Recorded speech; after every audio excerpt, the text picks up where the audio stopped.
Kyle Rittenhouse played a direct role Tuesday in deciding, albeit randomly, who will be the final 12 jurors that will decide his innocence or guilt in the murder trial over his killing 2 protesters and injuring a third last summer. At the direction of Circuit Judge Bruce Schroder, Rittenhouse's attorney placed slips of paper into a raffle drum with the numbers of each of the 18 jurors on it who sat through the 2-week trial. The drum had been sitting on a window ledge throughout the trial but was placed in front of Rittenhouse at the defense table Tuesday. Rittenhouse, with the jury watching, then selected 6 pieces of paper from the drum, who a court official then read aloud to be dismissed: 11, 58, 14, 45, 9 and 52. The jurors won't be among the final 12 who were deliberating the case, but they were required to remain in the courthouse, at the request of the defense, until the jury returned with a verdict. Portage County Assistant District Attorney Robert Jambois was a prosecutor in Kenosha in 2008 when he tried Mark Jensen for homicide in front of Schroder. Jensen was accused of poisoning and smothering his wife in one of the highest-profile cases to land in Schroder's courtroom before Rittenhouse. Jambois said alternates were designated by picking numbers from a tumbler, but the clerk of courts pulled the numbers from it, not Jensen. I've never heard of a defendant pulling the names, Jambois said. That's done by a member of the court. Julius Kim, a former Milwaukee County Assistant District Attorney, said he's never seen a judge allow a defendant to draw the numbers to determine who the final members of a jury will be. It's not unusual to select alternates by lot, Kim said. I've never seen a judge allow a defendant to draw those names.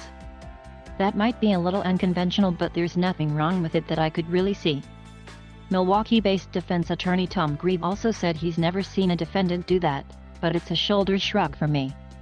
I don't really care, Grieve said. The point is they have some system to arrive at 12 jurors. It's certainly unusual, but I don't see anything wrong with it. There's no prohibition on having the defendant draw the numbers of alternate jurors, but the general practice is to have the clerk of courts do it, said Ian Mine, an assistant professor at the University of Wisconsin Law School. This is not really a well-litigated area, Mine said. If it is common practice for that judge, prosecutors may decide it's not worth objecting to. Mine said. Too risky, Mann said of objecting. Too many downsides to that. The Rittenhouse jury pool had started at 20, but one juror was dismissed for health reasons and another was let go after he told a joke related to the case to a bailiff. The jury began deliberations on Tuesday minutes after Rittenhouse drew the numbers. The judge asked both sides to remain within 10 minutes of the courthouse in case there were questions. Rittenhouse faces a myriad of charges after he killed 2 protesters and injured a third on the streets of Kenosha last summer.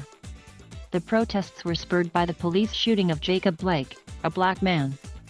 Rittenhouse, who was 17 at the time, argues he acted in self-defense. The most serious charge before jurors could put Rittenhouse in prison for the rest of his life. Schroder, the judge in Rittenhouse's trial, is the longest-serving circuit court judge in Wisconsin.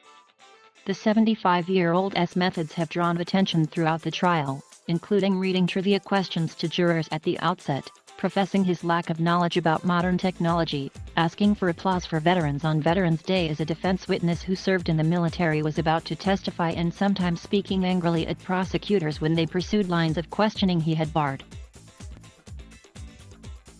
Bauer and Richmond reported from Madison, Wisconsin.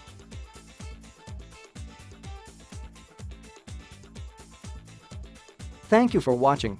Please subscribe,